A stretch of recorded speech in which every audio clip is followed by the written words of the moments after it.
Hey everyone, Matt Mitrovich, the alternate historian. I'm back from the Sideways in Time conference, and I just want to say I had a really great time, and I even managed to get my presentation recorded.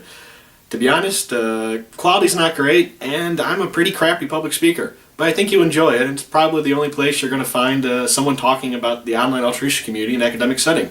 So enjoy. Bye.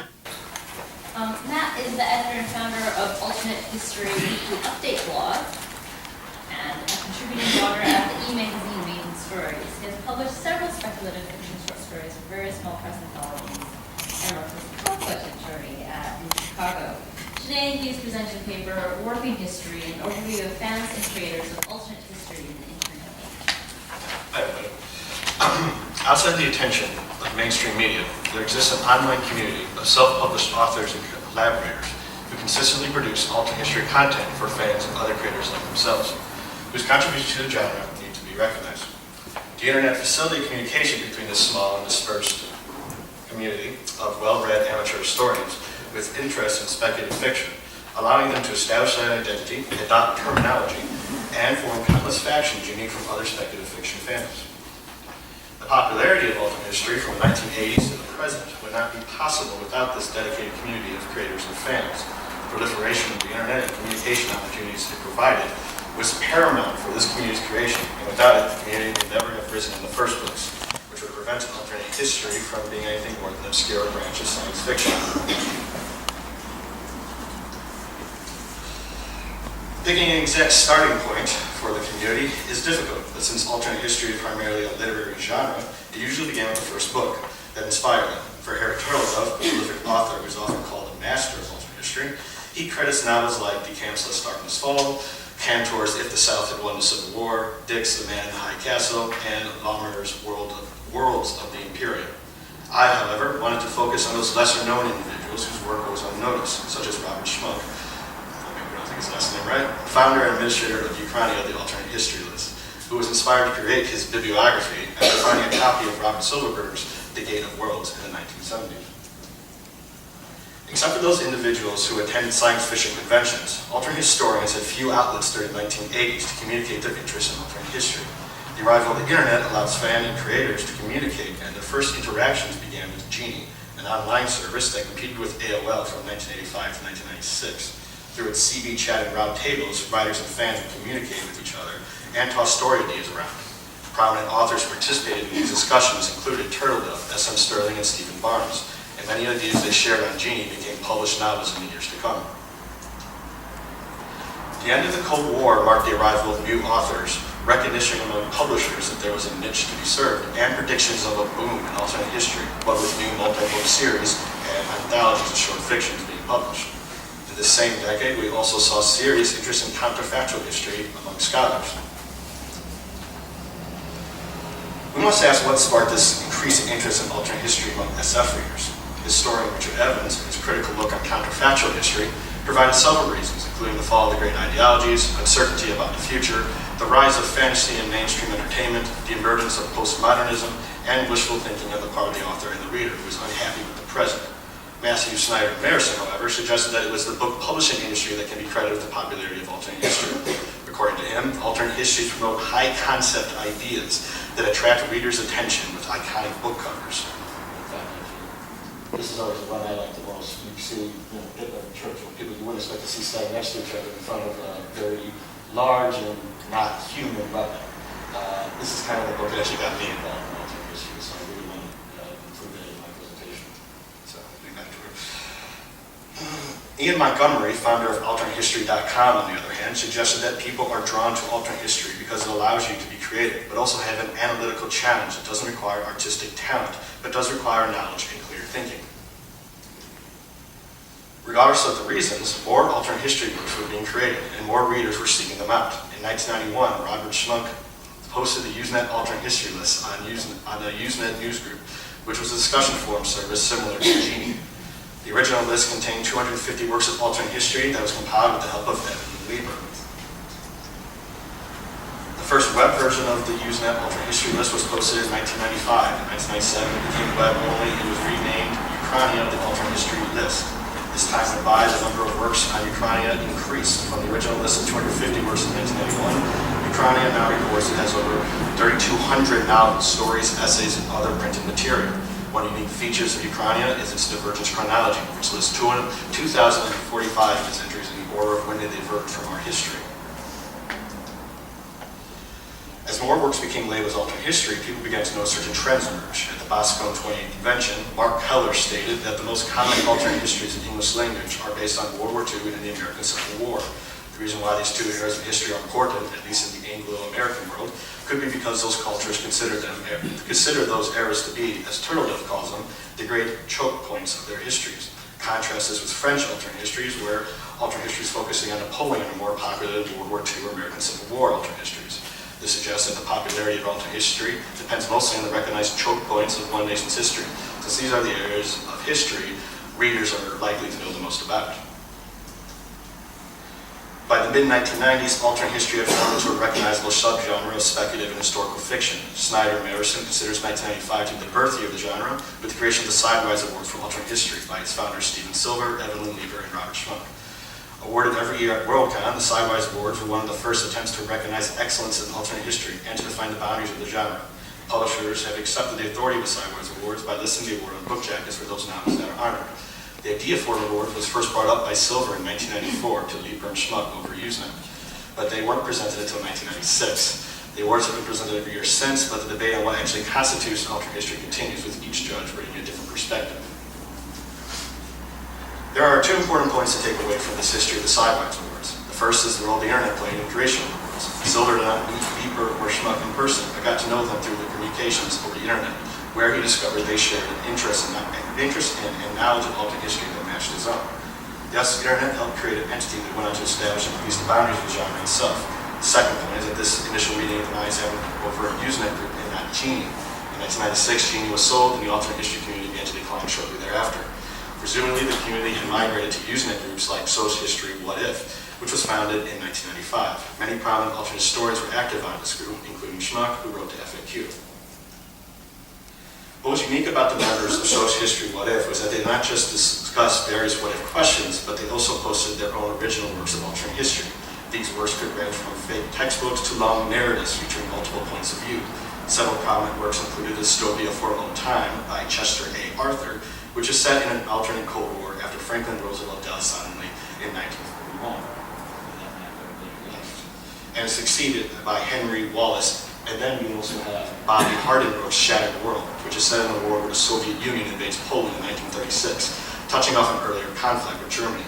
Shattered World actually became popular enough that Hardenbrook created his own website, so fans who contribute to the time like congregate. It's easy to confuse these works as fan fiction, but that would be a mistake. The stories posted on Source History What If are original works self-published by the authors for free on the internet. This is evidence that alternate historians enjoy creating their own stories more than discussing their favorite published alternate histories. Here you see some terminology that is often used by alternate historians on the internet. Many of these got their start on Source History What If. Let's go through a few couple of them. Point of divergence, that's kind of what you would call a John Martin, but John Martin is not as popular on the internet. Then you also have Alien Space Back, which was created by a user called Alison Brooks, which was originally created as an insult for bad alternate history, implausible alternate history, but eventually it became adopted as a plot device. I want to create a world where technology doesn't work. I'll use alien space bats and then I'll move on from there. And then of course you have Island in the Sea of Time, which is actually based off S.M. Sterling's novel by the same name, which involves the author taking a person or a place and putting them in a different period of time. And then you have a few other things. But I won't go through all of them because of time constraints. Throughout the mid to late 1990s, alternate historians were also forming new groups outside of Source History What If to discuss and create alternate history. In 1995, future Sidewise Award judge Jim Rittenhouse would go on to form the Point of Divergence Amateur Press Association. In 1996, New Zealander Andrew Smith created the constructed language of, and I'm sorry I don't know my fake languages all that well, Brythonic, a British Romance language. The people who first became interested in Brythonic became known as Lala Sweswin, Brythonic for session or gathering in 1997, and communicated solely by email before moving to a mailing list in 1999. The growing popularity of his constructed language inspired Smith to create the Brythonic Project in an effort to flesh out this world where Brythonic came to be. This evolved into El Batasad, one of the longest-running collaborative alternate histories on the internet. Despite alternate history's growing popularity and maturing community, the predicted alternate history boom failed to take place. In 1998, Del Rey tried to make October Alternate History Month, and the SF site did run a trivia contest in support of the idea, but the publicity stunt was never repeated again. Perhaps alternate history's greatest barrier to mainstream acceptance was that the majority of the reading public did not know or care enough about history to be interested in alternate history. Although interest in alternate history had plateaued, the community of internet creators and fans was as active as ever. Before 2000, a couple of alternate history discussion forums had sprung to compete with Source History What If. None of these groups, however, would compare in size to what would become alternatehistory.com. The forum was created by Ian Montgomery, a member of Source History What If, as a way to solve the internet trope problem that plagued the group. Today, alternatehistory.com is the largest gathering of alternate historians on the internet, with over 33,000 registered members and over 9 million posts. Interactions between members of alternatehistory.com give us a better image of what an alternate historian looks like. According to Montgomery, members of alternatehistory.com could range from intellectuals to hardcore conservatives and young members who are immersed in geek culture.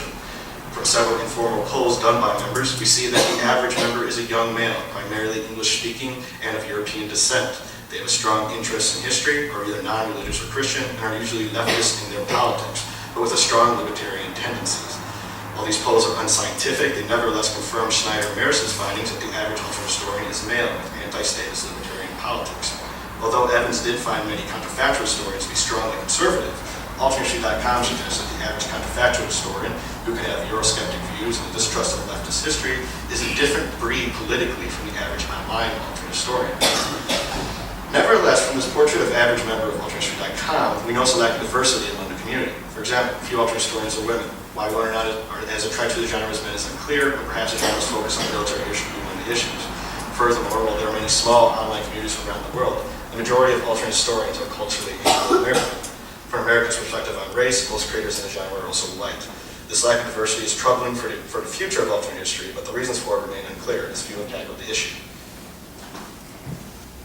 The rise of alternatehistory.com to the scene marked the beginning of the end for Source History What If, but alternatehistory.com's ascendance did not happen overnight. In 2001, for example, Noel Maurer posted the first for all-male story on Source History What If. The more traditional fan fiction work became a collaborative series of stories set after the events of Robert Sowell's 1974 novel, Blood of a Nail, an alternate history textbook that described what happened after the Americans lost the Battle of Saratoga.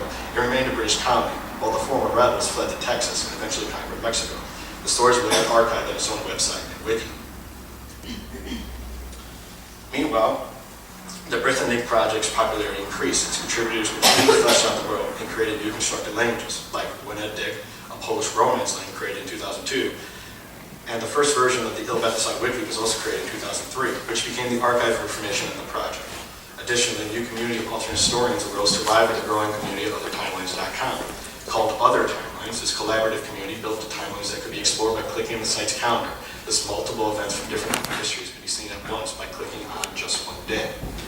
Another unique community to rise during this time was Changing the Times, which was founded in 2002 by Chris Nutt, a British author and member of Point of Divergence.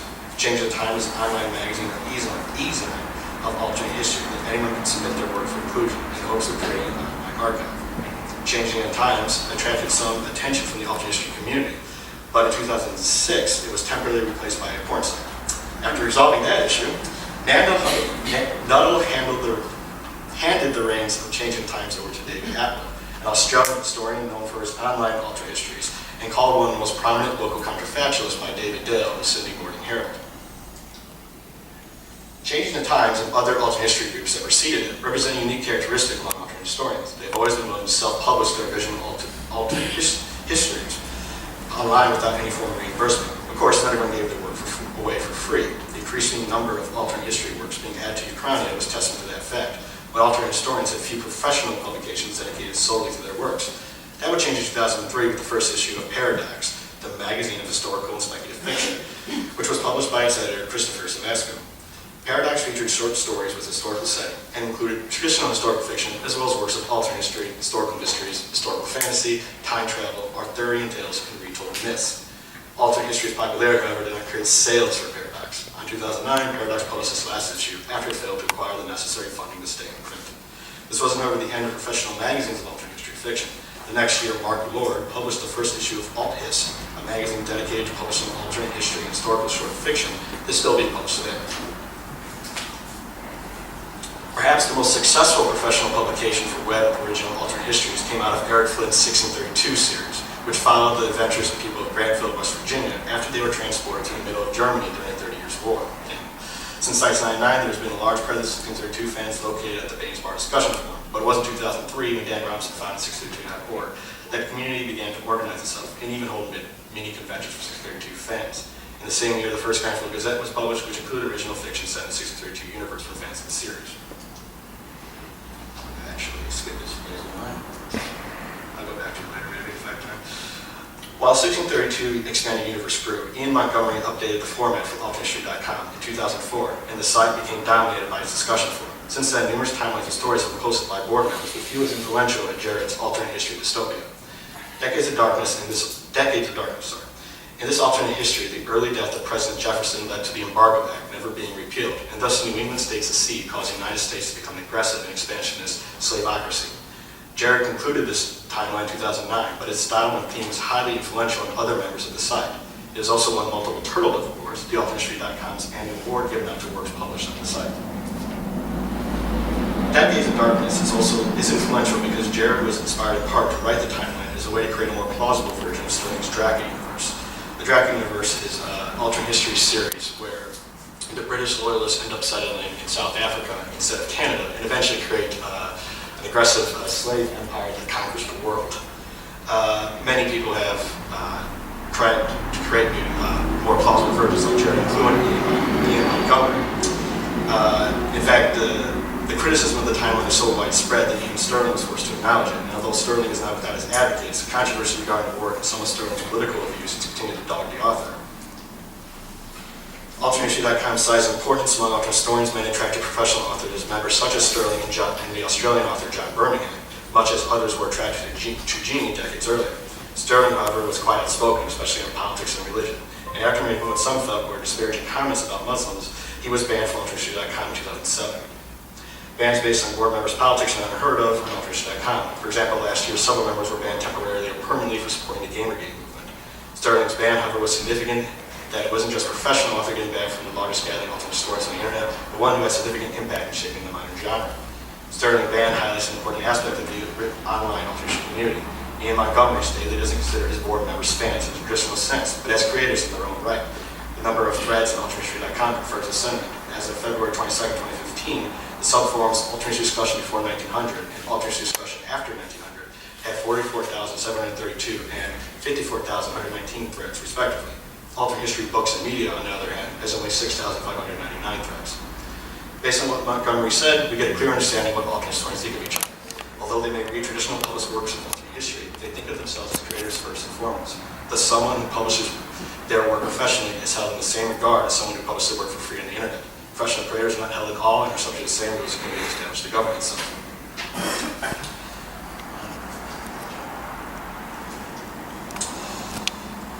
The one other community AlternHistory.com that should be mentioned is the Alternate History Wiki. This was created in 2005 by a user named Nick, and in many ways can be considered a spiritual successor to Helveticide, since many veteran contributors from that timeline joined and introduced policies first created for that project. Unlike Helveticide, the Alt History Wiki was open to multiple alternate histories, and a naming convention was adopted, so users could tell the projects apart. Most timelines in the Alt History Wiki are a collaborative project, which distinguishes it from AlternHistory.com, where timelines posted there are usually the work of just one author. Two communities do share some similarities, for example. The Alt History Wiki has their own community awards. The Sterling Awards, where they be interested in some Sterling. And this is a map of 1983 Doomsday. It's probably one of the most popular timelines on the wiki. It's also getting some mainstream attention from certain newspapers and magazines. As you can see, there was a nuclear war, and pretty much the United States and the Soviet Union were pretty messed up, but the rest of the world is still being filled in by other nations. A couple other groups I want to mention. There's Twilight Histories, which is an alternate history podcast put on by a former archaeologist named Jordan Harper, which uses time travel as a way to teach people history. But later episodes have also started to diverge to alternate history due to the popularity of the genre. Then you also have the Alternate History Hub. This is a YouTube channel which you can actually go and see if you want. It's done by Cody Franklin, who usually has really short videos discussing various points of divergence, and he usually asks people to comment on it. And yes, that is it. Thank you.